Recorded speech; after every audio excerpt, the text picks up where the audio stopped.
नमस्कार, डिजाइनर विशेष में आपका एक बार फिर से स्वागत है। मैं हूं डॉक्टर प्रतीक श्रीवास्तव। एक बड़ा मैच जो भारत हार चुका है, T20 वर्ल्ड कप का पहला मैच, जिसकी बहुत ज़्यादा उम्मीदें थी देश में, एक हाइप बन चुकी थी, एक प्रेशर बन चुका था और हम उम्मीद कर रहे थे कि भारत पिछले 6 मैचों की तरह ये 7वां मैच भी जीतेगा, लेकिन ऐसा नहीं हो सका और भारत T20 वर्ल्ड कप का मैच पाकिस्तान के खिलाफ हार गया। बहुत सारी बातें हैं, क्यों हारे, कैसे हारे, तमाम सवाल हैं। क्या टॉस ने बहुत बड़ी भूमिका निभाई भारत की पराजय में, या ओस ने भारत के मुंह से, भारत के हाथ से जीत छीन ली, या हमारे 2 खिलाड़ी, महत्वपूर्ण खिलाड़ी हार्दिक पांड्या और भुवनेश्वर कुमार पूरी तरह से फिट नहीं थे, या हमारे तेज गेंदबाजों ने ठीक से गेंदबाजी नहीं की, या जिसे हम मिस्ट्री बॉलर मान रहे थे वरुण चक्रवर्ती, उनमें कोई रहस्य नहीं था, कोई मिस्ट्री भी नहीं थी। ये बहुत सारे प्रश्न हैं। या एक प्रश्न ये भी है कि क्या जिस तरह से पहले 3 ओवर में ही पाकिस्तान ने लगभग सा मैच ख़त्म कर दिया था। इन्हीं तमाम प्रश्नों के जवाब ढूंढने के लिए, इन तमाम प्रश्नों के उत्तर ढूंढने के लिए मेरे साथ स्टूडियो में मौजूद हैं क्रिकेट एक्सपर्ट संजय अगदाले साहब। संजय अगदाले साहब का परिचय आप सबको पता है, बहुत बड़े क्रिकेट प्रशासक हैं, क्रिकेट के जानकार हैं और लंबे समय से वो क्रिकेट को, अंतर्राष्ट्रीय क्रिकेट को देखते रहे हैं। आइए हम उसे समझने की कोशिश करेंगे, जानने की कोशिश करेंगे, विश्लेषण करने की कोशिश करेंगे कि आखिर भारत हारा क्यों। ये पोस्टमार्टम आपके सामने पेश है भारत की हार का। आपका बहुत स्वागत है। मैं चाहूँगा कि सीधे मैं सवाल पर आ जाऊँ कि क्या वजह मानते हैं आप भारत की हार का? मैं भी एक सेंटेंस में पहले ब्रीफ कर देता हूं कि जो टीम बेहतर खेली वो मैच जीत गई। हर हिसाब से मैं सोचता हूँ इंडिया को उन्होंने बैटिंग, बॉलिंग, फील्डिंग सब में आउट प्ले किया। उस दिन की बातें मैं हमेशा कहता हूँ कि उस पर्टिकुलर डे में जो टीम बेटर खेलती है वो मैच जीतती है। और निश्चित रूप से कल की टीम बेहतर पाकिस्तान थी। हो सकता है आगे बदल जाएँ चीज़ें, किंतु कल के मैच में तो डेफिनेटली हर हिसाब से पाकिस्तान बेटर, पाकिस्तान पर 20 थी। बिल्कुल। सर, ये कहा जा रहा है कि टॉस हारना भारत को महंगा पड़ गया। नहीं, मैं इससे सहमत नहीं हूँ। ये तो सब बात की बातें हैं। मैं सोचता हूँ मैच तो काफ़ी कुछ सेटल पहले 2 ओवर में हो गया था। जो अफरीदी ने जो स्पेल किया, मैं सोचता हूँ भारत की कमर तो वहीं टूट गई थी जब रोहित शर्मा और केएल राहुल के विकेट पहले 2 ओवर में हुए। आप देखिए कि 6 ओवर में पहले जो पावर प्ले होता है उसमें जनरली टीम में 50 प्लस का स्कोर कर लेती हैं, कई बार 70 रन 70 तक चले जाते हैं। और हम 30 में 30s में ही थे और 3 महत्वपूर्ण बड़े विकेट, ऐसे भी नहीं, रोहित शर्मा और राहुल तो अफरीदी ने जो शानदार स्पेल किया, तब भी कोई ड्यू नहीं थी, न उनको कोई टॉस का एडवांटेज था। देखिए, टॉस का एडवांटेज मैं बोलता हूँ कि टॉस मैं को इतना महत्व इसलिए नहीं देता हूँ कि टॉस का महत्व आता है, एक तो आपने जो बोला ड्यू के उसमें कि अगर ड्यू गिरनी है, पर कल के मैच में ड्यू का रोल नहीं था क्योंकि उन्होंने हमको 150 रन में आउट कर लिया सबसे पहले तो। उसके बाद 8-10 ओवर तक तो कोई ड्यू नहीं थी, आराम से। और अगर ड्यू का असर पड़ा तो वो पड़ा थोड़ा सबसे ज़्यादा वरुण चक्रवर्ती को, जो कि फिंगर जो सर, जिस तरह से भारतीय गेंदबाज बार बार रुमाल से गेंद पहुंच रहे थे, वो बाद में आई 8वें ओवर के बाद। हाँ, 8वें ओवर तक प्रतीक जी वो तो सेटल कर चुके थे, एक भी विकेट नहीं गिरा था। देखिए, मैं आ रहा हूँ असली पॉइंट पे भी वहाँ से। तो ड्यू का जो है वो ग्रिप करने में जो फिंगर स्पिनर्स को, जैसे वरुण चक्रवर्ती को और थोड़ी बहुत जडेजा को भी हुई होगी तकलीफ, वो होती है, तब तक पर वो काफी कुछ कर चुके थे। ये तरीका है। हाँ, वो वरुण चक्रवर्ती खास करके जो मिस्ट्री बॉलर थे वो। और देखिए, वरुण चक्रवर्ती और जडेजा दोनों ऐसे स्पिनर हैं जिनको थोड़ा बहुत कुछ चाहिए विकेट में, और ये विकेट में कुछ नहीं था। ये बहुत अच्छा वनडे का विकेट था, जैसा कि आईपीएल के फाइनल में था। उसमें भी केकेआर की तरफ से वरुण चक्रवर्ती कुछ नहीं कर पाए थे, पर उसके पहले जब थोड़े से स्लो विकेट थे, वहाँ पे वरुण चक्रवर्ती और उनके सुनील नारायण दोनों ने केकेआर को ऊपर तक पहुँचा दिया। मेरा सवाल ये है कि अगर वरुण चक्रवर्ती के लिए कुछ नहीं था या जडेजा के लिए कुछ नहीं था, तो विराट, रवि शास्त्री और धोनी, इन तीनों ने वरुण चक्रवर्ती के बजाय आर अश्विन को मैदान में क्यों नहीं? सर, वरुण चक्रवर्ती तो आंख मीच के बनता था, बिल्कुल सवाल ही नहीं उठता, क्योंकि वो मिस्ट्री बॉलर है। और कल भी वो, मैं नहीं सोचता कि बाबर आजम कोई उनको कॉन्फिडेंटली खेल रहे थे, जो हालांकि बाबर ने उनको 6 मारा, पर वो जो बॉल शॉट मिली उसी को मारा। जब उनने सही जगह पर डाली थी जो बॉलें, उसमें दोनों रिजवान और वो दोनों सर्टन नहीं थे कि किधर जाने वाला है। क्लियर दिख रहा था कि वो भी सर्टन नहीं है, रीड तो वो भी नहीं कर पा रहे थे। देखिए जब भारतीय बल्लेबाज और धोनी जैसा महान बल्लेबाज और विकेटकीपर उनको रीड नहीं कर पा रहा है अगर, तो कोई नया आके रीड करेगा नहीं। ये थोड़ा बहुत विकेट का और थोड़ा बड़े मैच में उनका लिए भी बहुत बड़ा मैच था इंडिया पाकिस्तान का। अभी नए भी हैं हाँ, तो वो चीज़ अनुभव आ नहीं सकती होने है। बट आप ये कहें कि टॉस से हो गया, मैं बिल्कुल सहमत नहीं हूँ। भले ही कुछ भी बोले हम, टॉस का हो सकता है आगे के वर्ल्ड कप मैचों में टॉस और ज़्यादा रोल खेल जाए।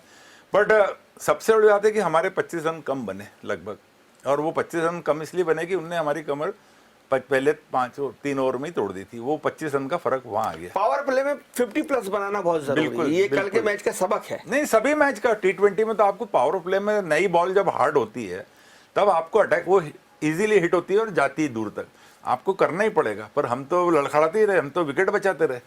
विराट कोहली को तो के लिए एक बड़ा संकट था कि मैं अटैक करूं कि बचाऊं टीम को, और वो बहुत अच्छा खेले। मैं सोचता हूँ बड़ी जिम्मेदारी और बहुत क्लास पारी खेले वो कल, और बड़े सिचुएशन के हिसाब से खेले कि आखिर तक ले गए वो पारी को, लगभग आखिर तक गए। नहीं तो कहीं तो ऐसा लग रहा था कि हम 100 रन भी पहुंचेंगे कि नहीं।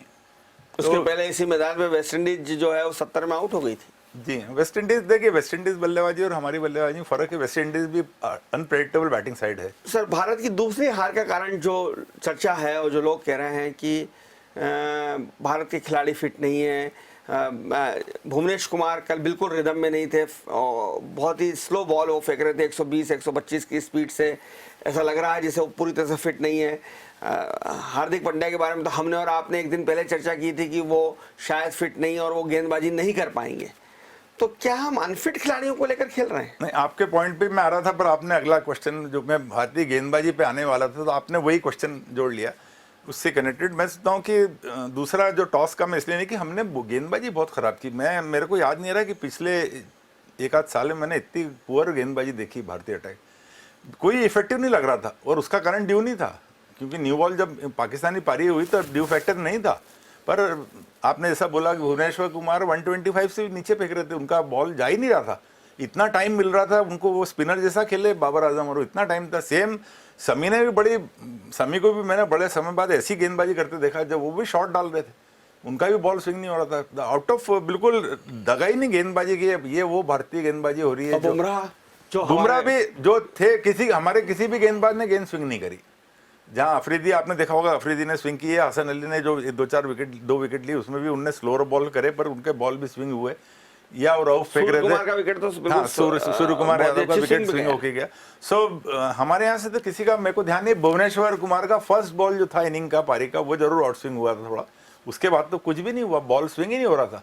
और ड्यू फैक्टर तो अब नहीं था। ड्यू जैसा कि आपने पहले बोला कि 8-10 ओवर के बाद आया ड्यू, पर तब तक तो वो 50-60 रन बना चुके थे। हमारे 2 खिलाड़ी इंजर्ड थे, ये माना जाए? देखिए, मैंने अपने मैच के पहले के प्रीव्यू में भी बोला था कि मेरे को सबसे ज़्यादा फिक्र हार्दिक पांड्या की हो रही है, और मैं सोचता हूँ वही सबसे बड़ा था। और दूसरा, मैंने, अगर आप याद करें, मैंने उस दिन यही बोला था कि कोई गारंटी नहीं कि वो खेलेंगे और बॉलिंग करेंगे तो फिर इंजर्ड नहीं होंगे, क्योंकि आपने मैच प्रैक्टिस तो है ही नहीं, आपके पास मैच प्रैक्टिस तो है ही नहीं। लेकिन वो बिना बॉलिंग डाले बिना बॉलिंग के हो गए तो इंजरी। मैं तो सोच रहा हूँ कि वो मैं ऐसा सोच रहा हूँ कि फुल्ली रिकवर्ड नहीं थे। मैं यहाँ टीम सिलेक्शन पे मुझे थोड़ा वो होती है कि क्या हमने ठीक से टीम का वो करा था, क्योंकि जैसा आपने बोला भुवनेश्वर कुमार भी बड़ी लंबी इंजरी के बाद आए खेलने, 1-1.5 साल वो बीच में परेशान थे, बहुत परेशान रहे। उनके बड़ी मिस्टीरियस हो रही कि क्या है उनके साथ प्रॉब्लम, वो ठीक से वो हो नहीं रहा था। और फिर हार्दिक पांड्या भी आ गए बिना कहीं बॉलिंग करे हुए, एकदम इतना बड़ा मैच करिए। मैंने उस दिन बोला था कि कोई, वो भी आके सीधा पाकिस्तान जैसा मैच में बॉलिंग करेंगे तो है तो शंकास्पद ही, कैसे करोगे आप? कोई आके कितना भी बड़े खिलाड़ी हो आप, बिना आपने प्रैक्टिस मैच खेले हुए अगर बॉलिंग नहीं की, आप यहाँ आके मैच सीधा बॉलिंग करेंगे इतने बड़े मैच में, तो आप रिदम में नहीं आएंगे और इंजरी होने के चांस भी हैं हमेशा वापस। इसके अलावा ये भी कारण बताया जा रहा है कि जो हमारी बल्लेबाजी है वो, जिसमें आपने उसका जिक्र किया कि रोहित के और राहुल के आउट होने के बाद हम उस सदमे से बाहर ही नहीं आ पाए। एक प्रेशर हमारे ऊपर बन गया जो आखिर तक चलता रहा, और खासतौर पे जब पंत ने उस प्रेशर को रिलीज करने की कोशिश की, लेकिन ऋषभ पंत जो है वो लापरवाही भरा शॉट खेल के एक तरह से उन्होंने विकेट थ्रो किया। हाँ, थ्रो पर देखिए ऋषभ पंत की और विराट की जो भागीदारी हुई, तो देखिए स्ट्रैटेजी हमेशा ऐसे टाइम ये बनती है कि एक सर्टेन स्टेज वो वहीं पे मौजूद खिलाड़ियों को करना पड़ता है, और क्योंकि विराट खुद कप्तान है तो वो वहाँ थे कि उन्होंने डेफिनेटली बनाया होगा प्लान कि अब तुम अटैक करो, और विराट उनकी स्ट्रैटेजी जो रहेगी और जो बिल्कुल ठीक भी थी कि मैं आखिर तक खेलूंगा, मैं खेलता रहूंगा अपने बिना रिस्क लिए हुए, जो अगर मिलती है खराब बॉल तो मार दूंगा, बट रिस्क लेने का फैक्टर किसी को तो लेना था, तो ऋषभ पंत से बेहतर बल्लेबाज कोई नहीं है, तो वो तो चांस लेना पड़ता है, वो तो लेना पड़ता है। ऋषभ पंत का स्वाभाविक खेल भी वही है, पर स्वाभाविक। सर उसके पर वो उनने मैं ख्याल से गलत बॉल पे गलत शॉट चूज किया, बॉल सिलेक्शन गलत था उनका। उसके पहले वो सेम गुगली पे इसी तरह से बच गए थे, कैच गया, वो थोड़ा बेटर होना था। पर अगेन मैं सोचता हूँ कि मुझे अनुभव, लगता है यहीं पर अनुभव काम आता है, अनुभव यही काम आता है, तो और सीखना चाहिए, पर टाइम ज़्यादा लग रहा है, बेटर ये चीज़ें उनको बेटर करनी पड़ेंगी और बेहतर बल्लेबाज बन जाएंगे। क्योंकि जब बड़ा मैच होता है, बड़ा प्रेशर होता है, तभी तो आपकी असली परीक्षा होती है, तभी तो चुनौतियों के सामने ही तो आप अपने आप को आपको प्रूव करना होता है। मुझे लगता है कि अच्छा खेलने के बावजूद भी इन मौके पर जो पंत आउट हुए उसने भारत की संभावनाओं पर बहुत बुरा असर डाला। पंत अगर और खेलते, थोड़ा सा कुछ बॉल और खेलते, 15-20 बॉल, तो थोड़ा स्कोर और बेहतर हो जाता। और क्या भारत के लिए ये भी दुर्भाग्यजनक रहा कि विराट 19 ओवर में आउट हो गया, अगर उनको 20 ओवर मिलता तो शायद भारत का स्कोर कुछ और बेहतर होता। देखिए रन बनते बेहतर, पर पाकिस्तान ने जिस तरह से स्टार्ट किया और जिस तरह से मैच फिनिश किया और जिस तरह से हमने गेंदबाजी की, तो मुझे नहीं लगता कि कोई 25 रन से भी फर्क पड़ने वाला था, क्योंकि लगी ने आज जिस तरह की विकेट नहीं गिरा है प्रतीक जी, पहली बात तो उनका विकेट ही नहीं गिरा है। आप प्रेशर कब बनाते हैं विकेट, आप जब विकेट गिराते हैं अपोजिशन, जैसे भारत के अगर विकेट नहीं गिरे होते तो 25 रन ज़्यादा बनते जो शुरू के नहीं गिरे, पर आपने कमर ही तोड़ दी। अब अगर बाबर आजम जैसा बैट्समैन अगर खेल रहा है और वो खेलते गया, वो खेले ही, उन्हें खैर अवसर भी नहीं दिया कोई, किंतु अगर विकेट नहीं गिर रहे हैं तो टीम पे प्रेशर नहीं बन रहा है, उनको डर नहीं, जो भारतीय टीम पे प्रेशर बन गया। क्या आपको कमी लगी भारतीय गेंदबाजी में? क्या करना चाहिए था भारतीय गेंदबाजों को जो वो नहीं कर पाए? नहीं करना चाहिए तो सबको, मैंने उस दिन एक चीज और बोली थी कि इम्प्लीमेंट कैसा होता है, प्लान तो सब बनाते हैं, वहां भी अच्छा बना होगा, हम यहाँ बैठ के उनको सिखा नहीं सकते कि क्या करना था, वो बेहतर वही जानते हैं, बट उन्होंने भी जो पॉलिसी बनाई होगी, जो भी प्लानिंग की होगी, वो इम्प्लीमेंटेशन पार्ट हल्का पड़ गया कि हमें ये करना है, हम करेंगे, पर वो नहीं हुआ। तो गेंदबाजी मेरे ख्याल से क्वालिटी वाइज बड़ी, मेरे को बड़ी गिरी हुई लगी गेंदबाजी भारतीय। ऑप्शन भी तो नहीं है सर गेंदबाजी में, नहीं है, तो ये तो सिलेक्शन में आना था। यही मैं कह रहा हूँ कि इतने महत्वपूर्ण मैच में, जो मैं बार बार उस दिन हार्दिक पांड्या का बोल रहा था, तो मैं थोड़ा विजुलाइज कर रहा था कि हार्दिक पांड्या किस तरह से भारतीय टीम का बैलेंस बिगाड़ सकते हैं अगर वो फुल्ली फिट नहीं है तो। आपको अब हालांकि उससे बात करने का कोई मतलब नहीं है, लेकिन चहल और कुलदीप होना चाहिए थे टीम में। नहीं देखिए, ये तो सब आफ्टर थॉट है। देखिए टीम, ये सब हमको बाद में घटना होने के बाद लगता है कि ये होना था, वो होना था, तो वो फेयर नहीं होता। देखिए कप्तान को और कोच को हमेशा पहले करना पड़ता है डिसीजन, घटना होने के बाद नहीं। जो टीम मिली उसी भरोसा जो भी है, और उसमें से ही जो है मतलब वो उनको करना पड़ता है सेम। अब हम बाद में सोचें कि देखिए कंडीशंस क्या रहेंगी अंदाज रहता, पर थोड़ी डिफरेंट हो गई तो भी फर्क पड़ जाता है टीम में। जैसे मैंने बोला कि आईपीएल में थोड़े स्लो और लो विकेट थे, यहाँ थोड़ा अच्छा विकेट दिख रहा है, तो वो भी फर्क पड़ जाता है। तो ये कह देना कि वो होना था, ये होना था, मैं उस चीज़ में नहीं जाऊँगा, क्योंकि देखिए वो जो वहाँ पे मौजूद हैं उनको कोई हम यहाँ बैठ के ज्ञान नहीं दे सकते, हम वहाँ पे सर। लेकिन जो लोग वहाँ मौजूद हैं, और आप कह रहे हैं कि धोनी दुनिया के सबसे अच्छे कप्तान है T20 के, आपने उस दिन कहा था, रवि शास्त्री और विराट कोहली, लेकिन कल की जो प्लेइंग 11 है, मैं उससे बिल्कुल खुश नहीं था।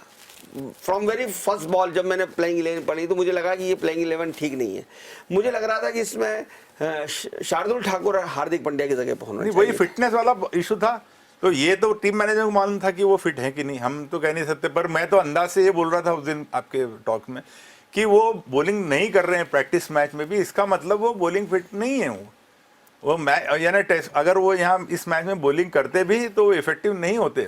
अगर हमारे पास शार्दुल होते तो हमारे पास एक ऑप्शन होता। शार्दुल ठाकुर एक फुल फिट प्लेयर तो थे, ऑप्शन थे, फुल फिट ऑप्शन थे। और जितने रन हार्दिक पांड्या ने बनाए, मैं ये नहीं कह रहा हूँ कि शार्दुल ठाकुर मैच जिता देते, पर फुल्ली फिट प्लेयर हैं, इन फॉर्म प्लेयर हैं, और कम से कम वो बैटिंग बॉलिंग तो पूरी कर सकते थे ना। आपके पास छठा बॉलर ही नहीं था। आज पाकिस्तान ने 6 बॉलरों से गेंदबाजी की, उसमें शोएब अख्तर एक बैठे हुए 7वें नंबर की गेंदबाजी भी। और मुझे ये भी आश्चर्यजनक लगा कि सूर्य कुमार की जगह ईशान किशन को क्यों नहीं खिलाया गया। नहीं देखिए, ये चीज़ तो, इस चीज़ में मैं कुछ नहीं बोलूँगा, क्योंकि ये तो टीम मैनेजमेंट का वो रहता है। हम यहाँ बैठ के ये चीज़ें नहीं बोल सकते कि इसको नहीं, बाद में कह देना कि इसको क्यों नहीं, उसको, ये तो उचित नहीं होता है। क्योंकि उनको मालूम है हर प्लेयर्स की लिमिट के कैसे अटैक के सामने तो कौन। शमी और बुमराह ये तो हो गए, लेकिन जैसा लग रहा है जिस तरह की कल वो थकी थकी सी गेंदबाजी कर रहे थे भुवनेश कुमार, अब अगर अगले मैच में हम भुवनेश कुमार को रख के किसको खिलाना चाहेंगे, कौन तेज टीम में गेंदबाज ऑप्शन भी नहीं है, क्योंकि देखिए टीम में जितने ऑप्शन है उसी में से खिलाना पड़ेगा। अब तो अब ले दे के शार्दुल ठाकुर ही आएंगे, उनको ऑप्शन वही बनेगा कि किसकी जगह खेलें वो। अभी तो हार्दिक पांड्या की जगह भी मेरे को डाउट है कि अब वो खेलेंगे, क्योंकि जिस तरह की इंजरी दिख रही है। अब उसकी जगह उनके पास ऑप्शन है कि कोई बैट्समैन को खिलाते हैं, आर अश्विन, या तीसरा स्पिनर भी हो सकता है, अश्विन भी हो सकते हैं, क्योंकि अश्विन बैट्समैन भी अच्छे हैं। पर अश्विन T20 वाला बैट्समैन नहीं, अश्विन का रोल तो गेंदबाजी का रहेगा, मेन तो गेंदबाजी है वो तो बाकी बोनस से थोड़ा बहुत कर लें, पर वो T20 के बल्लेबाज नहीं है। हाँ, गेंदबाजी जरूर उनकी यूजफुल हो सकती है कहीं पे। बहुत अच्छा अनुभवी जी खिलाड़ी हैं आर अश्विन, और जरूरत, लेकिन उन्होंने सेंचुरियां लगाई है टेस्ट में, तो 200 देखिए सेंचुरियां टेस्ट मैच वो हैं बल्लेबाज अच्छे, पर वो अटैकिंग बल्लेबाज नहीं है जो T20 में आखिरी के 10-12 आखिरी में फिनिशिंग वाला उस तरह के बल्लेबाज नहीं है जो फिनिश कर रहे हैं वो आके। वो तो अटैकिंग शॉट, जो बड़े शॉट खेलने वाले बल्लेबाज रहते हैं जनरली। हार्दिक पांड्या में वो थी खूबी, या ऋषभ पंत में है। लेकिन जब हम बल्लेबाजी में आए सर, तो भी जडेजा भी जिस तेजी के लिए जाने जाते हैं, ना तो जडेजा ना हार्दिक पांड्या, दोनों ने कोई उस तरह की तेजी नहीं दिखा पाई। वो जिस तरह देखिए क्वालिटी ऑफ बॉलिंग, यहीं तो प्रतीक जी पता चलता है कि जो क्वालिटी ऑफ बॉलिंग थी, अब वो सब 140 प्लस पे डाल रहे थे, रऊफ और अफरीदी। से आप किस बॉलर को कैसा मार सकते हैं और वो बॉलिंग कैसे कर रहे हैं आपको दे ही नहीं रहा है मारने को, और वो यॉर्कर्स डाल रहे हैं, स्लोअर वन। बहुत अच्छी गेंदबाजी की पाकिस्तान ने जो गेंदबाजी की ने, वो तो किसी भी टीम को तकलीफ देते थे, इतना अच्छा गेंदबाजी कर रहे थे वो। पेस अटैक और वेरिएशन सब कुछ था उनके पास सब तरह के गेंदबाज थे, हर कंडीशन के थे। लेफ्ट आर्म स्पिनर से ने सरप्राइज कर दिया, ओपन कर दिया 2 ओवर, वो वसीम ने डाल दिए जो दोनों ओवर टाइट कर ले। एक भी गेंद हाँ इमाद ने डाली, वो जो उन्होंने पहला 2 ओवर डाले, एक बॉल उनने स्टंप के इधर उधर नहीं दिया मारने को। 2 ओवर में उनके 10 रन ही है। सो उनके पास ऑप्शन देखिए ना कितने सारे हैं। उनके पास 3 फास्ट बॉलर्स थे और 3-4 स्पिनर, 3 हो गए। इमाद थे और सलीम अली को तो उन्होंने इस्तेमाल नहीं किया। सलीम अली एक बार वो तो यूज ही नहीं हुए, एक गेंदबाज है उनके पास और था ऑप्शन। हफीज ने भी कर दिए थे 2 ओवर। सो उनके पास ऑप्शन थे गेंदबाजी के, हमारे पास ऑप्शन थे नहीं। 6ठा ऑप्शन अगर हार्दिक फिट होते तो वो थे हमारे। मुझे याद आता है 1983 का वर्ल्ड कप, जिसमें हमारी ताकत ये थी कि हमारे पास बहुत सारे ऑप्शंस थे। कीर्ति आजाद से लेकर औजर बिन्नी तक बहुत सारे गेंदबाज हमारे पास थे जो बल्लेबाजी भी अच्छी कर लेते थे। और कल हम विकल्प को ढूंढ रहे थे कि अगर हार्दिक पांड्या नहीं तो हम किससे गेंदबाजी करवाएं। और मेरे ख्याल से तो उनको पहले से पता था कि हार्दिक पांड्या गेंदबाजी नहीं करेंगे, वो सिर्फ बल्लेबाज के रूप में खेले थे, फिनिशर के रूप में। क्योंकि उनने गेंदबाजी, मेरे को नहीं लग रहा कि वो गेंदबाजी कर रहे थे कल, मुझे नहीं लगता। कल फील्डिंग पे भी वो बात नहीं दिखाई दी जो भारत की फील्डिंग है। फील्डिंग भी पाकिस्तान ने फील्डिंग भी बहुत अच्छी की थी। हालांकि पाकिस्तान की फील्डिंग सबसे खराब मानी जाती है। जी हमेशा ट्रेडिशनली तो उनकी फील्डिंग अच्छी नहीं होती है, पर कल वो बहुत अच्छी फील्डिंग कर रहे थे। और गेंदबाजी तो उनकी हमेशा से स्ट्रेंथ रही है और वो अभी भी है। देखिए एक हिस्ट्री, अगर हम हमेशा बात करते हैं कि हम ट्रैक रिकॉर्ड ये रहा हो रहा हमारा पाकिस्तान का, किंतु हम अगर देखेंगे तो लेफ्ट आर्म मीडियम पेसर्स ने, खास करके पाकिस्तान के, आप वसीम अकरम को देखें, आप आमिर को देखें, आप अफरीदी को देखें, हमारे बल्लेबाजों को ऑलवेज तकलीफ दी है। जो left arms over the wicket डालते हैं, जो दोनों तरफ स्विंग करते हैं, ऐसे गेंदबाजों ने भारतीय बल्लेबाजों को हमेशा ट्रेडिशनली तकलीफ दी है और उनको खेलने में कठिनाई आई है। एक्सेप्शंस हैं, आप वो एक्सेप्शन फिर बड़े बैट्समैन हैं, सचिन तेंदुलकर थे या विराट कोहली हैं, बट बाकी रोहित जो आउट हुए हैं, वो जनरली रोहित की वो वीकनेस बड़ी पुरानी वीकनेस है इनकमिंग बॉल पे जो है। रोहित शर्मा की कोई अभी की नई चीज़ नहीं है, वो कई बार आउट हुए हैं इस तरह से, LBW या बोल्ट। तो ट्रेडिशनली हमारा टर्निंग पॉइंट मैं समझता हूँ वही था, रोहित का आउट होना। हाँ, और उसके बाद केएल राहुल का विकेट, और दोनों गेंदें ऐसी थी कि आधा मॉरल तो वहीं ठंडा हो जाता। जो ड्रेसिंग रूम में बैठे हैं प्लेयर, उनको देख के इतना अच्छा बॉल कि स्टम्प टू स्टम्प स्विंग हो रहा है। अब भारत की संभावनाएं क्या रहेंगी? अभी हम पहला मैच हार गए हैं, हम क्या सेमीफाइनल तक पहुंचेंगे? तो हमें क्या करना होगा सेमीफाइनल तक पहुंचने? अच्छा खेलना होगा और हर तरह से इम्प्रूव करना पड़ेगा और थोड़ा अंतर से हराना पड़ेगा हमको, रनों कैपेबल है। कौन से एरिया में डेफिनेटली हो गया होगा है कि हमने बॉलिंग कमजोर करी है, बैटिंग में भी पिछड़ गए हम। गेंदबाजी मेरे को ज़्यादा फिक्र हो रही है गेंदबाजी की, क्योंकि गेंदबाजी जो थी वो बड़ी थकी हुई दिख रही थी गेंदबाजी। आई डोंट नो वो ज़्यादा IPL या ज़्यादा क्रिकेट खेलने का वो था। जैसे पाकिस्तान टीम फ्रेश दिख रही थी, उनकी एनर्जी लेवल अलग दिख रहा था, फील्डिंग में, बैटिंग में, बॉलिंग में फ्रेश दिख रही थी वो टीम। हमारे बॉलिंग में थोड़ी थकान जैसी दिख रही थी। बॉलिंग खिलाड़ी जो है वो IPL खेल के अब कुछ हो गए हैं, कुछ थक गए हैं। कुछ मैं कह नहीं सकता कि क्या कारण होगा। वो कारण हो सकता है, मैंने पहले भी जिक्र किया था कि हम इंग्लैंड में टेस्ट श्रृंखला भी खेल के आए हैं, सब खेल के आए हैं, लगातार खेल रहे हैं, आईपीएल भी खेल रहे हैं, ओवर क्रिकेट हो जाता तो सबसे ज़्यादा थकान तो फास्ट बॉलर्स को ही होती है, मीडियम पेसर्स को। और मेरे ख्याल से कल जो थकान थी जो दिख रही थी, पर अभी ये 6-7 दिन का गैप है न्यूजीलैंड मैच के पहले जो काफ़ी रिफ्रेश कर सकता है हमारी टीम को।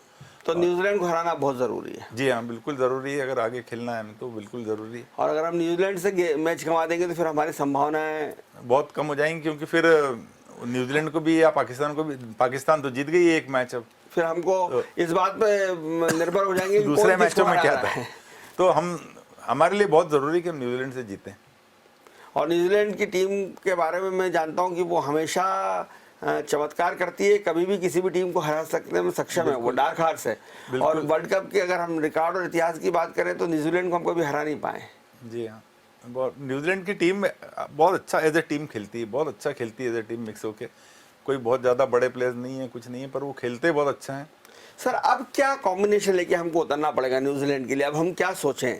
नहीं देखिए प्रतीक जी, मैंने पहले ही बोला कॉम्बिनेशन हम यहाँ बैठ के नहीं कर सकते प्रतीक जी, ऐसा जो संभव ही नहीं जो है। हमारे पास 14-15 टीम है वो इसमें। टीम है, उसमें से देखिए अगेन मैं बोल रहा हूँ कि ये अभी आपने बोला था कि यही विकेट पे वेस्ट इंडीज इतने लो स्कोर पे आए, तो देखिए विकेट पे चेंज होते हैं, वो विकेट के उस पर डिपेंड करता है कैसी वाटरिंग हुई है, कितना खेल लिया गया, कितना रोलिंग हुआ है।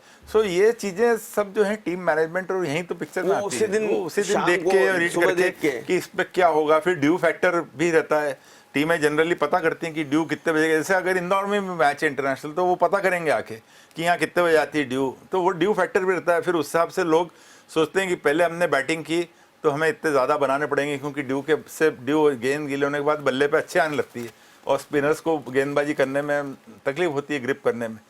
तो ये सब फैक्टर तो वहीं जाके होते हैं, और ड्यू कब गिरे, कितनी गिरे, इस पर भी रहता है।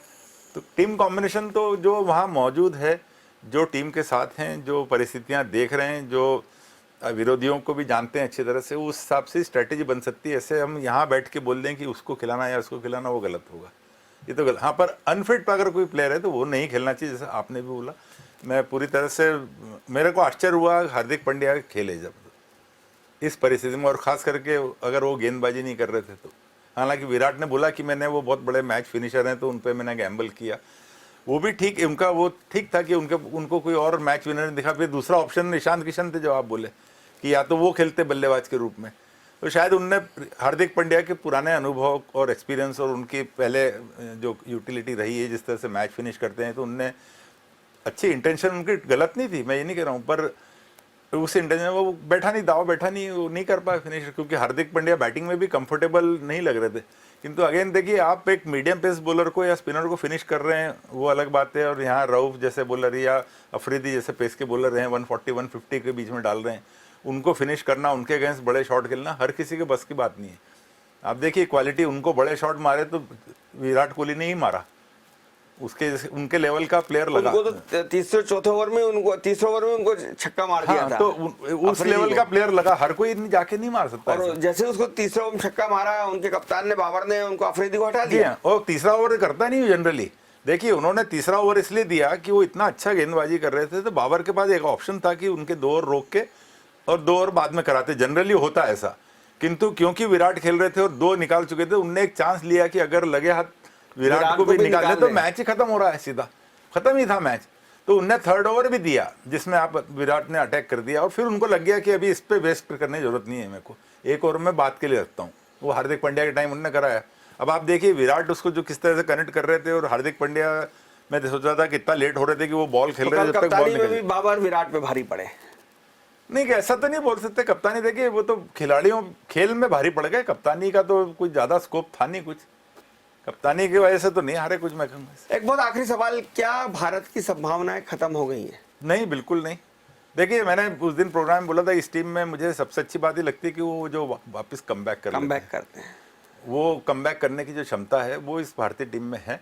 तो युवा टीम है, जो युवा हैं, भारतीय युवा खिलाड़ी हैं, वो जोश से भरे हैं, आत्मविश्वास से भरे हैं और अच्छा कमबैक करते हैं, लड़ाके हैं, सब लड़ने विपरीत परिस्थितियों में वापस। तो ये टीम सक्षम है ऐसा करने के लिए। और अभी पहले ही मैच था, जैसा कि कल विराट बोले, बिल्कुल ठीक बोले कि ये पहला मैच है। और हालांकि हमारे यहाँ भारत में बहुत हाइप हुआ इंडिया पाकिस्तान मैच खूब, किंतु पूरा वर्ल्ड कप नहीं है वो।